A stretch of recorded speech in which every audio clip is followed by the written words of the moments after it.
So the next morning I'm wide awake waiting for that cell door to open, ready to take us into the main prison, Fonkelent. We're then greeted by the functionario, which is like the screws. I've accepted it all, what's to come. I grabbed everything I had, which was a holdall bag everybody's given that's got your toilet roll, a bar of soap, a couple of shaving razors, and do you know what, the one what fucked me up the most? A packet of condoms. Why are you giving me a pack of condoms? They're like trying to tell you, if you're gonna rape, do it safely. We're walking through this barbed wire tunnel from the holding cells into the main prison of Fonkelent. We're walking past modules. There's module 1, module 2, module 3. There's a woman's ward over there, and then there's asylum ward over there. We're walking to the far end of the prison to module 3. And I know nothing about these modules. I don't know what's good, what's bad. And I'm with these two geezers that I got arrested with. And these are two old fellas, yeah? They couldn't help me even if they wanted to. They had money to buy their way into people and into better situations. I had fuck all. We're led into the module. First of all, you're greeted by the functionario unit.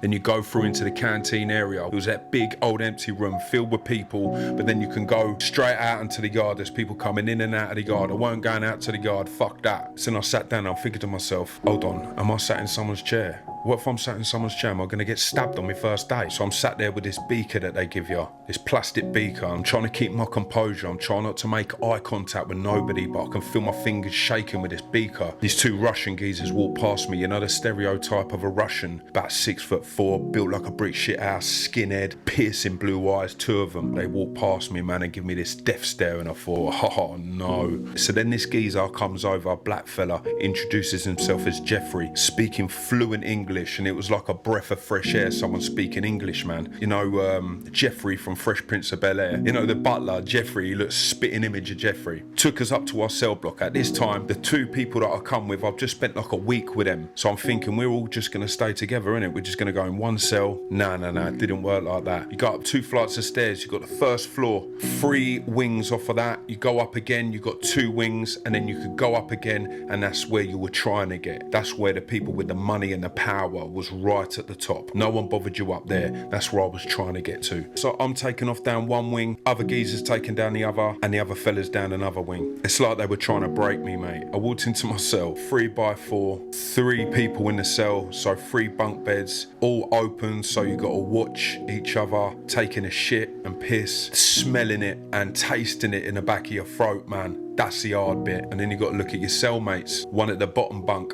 didn't know his name, didn't introduce himself. He was about a late 40-year-old Spanish man. We get to him. In the middle bunk, you had Carlos. Carlos kind of looked like an old Spanish guy that kind of looked like one of them robbers out of Home Alone. Didn't speak a word of English. And as it happened, Carlos made his way out of the asylum wing into general population. He hadn't even been there long. He was a paranoid schizophrenic and he killed his wife with a claw hammer. So he had to have a handful of pills every single day just to keep him from killing someone. That's a whole nother story. Couple of weeks into it, the fella in the bottom bunk got shipped out, and then that's when you find out what he was actually in there for, and he was a paedophile, mate. You would have never known until he'd gone, because the Spanish look after each other. The functionario would never let that out. I'm just trying to gather myself and just trying to process it all. But my main fear of being in a cell with Carlos and this other fella was not being stabbed by Carlos or fucked up by both of them or raped or anything like that. No, it weren't.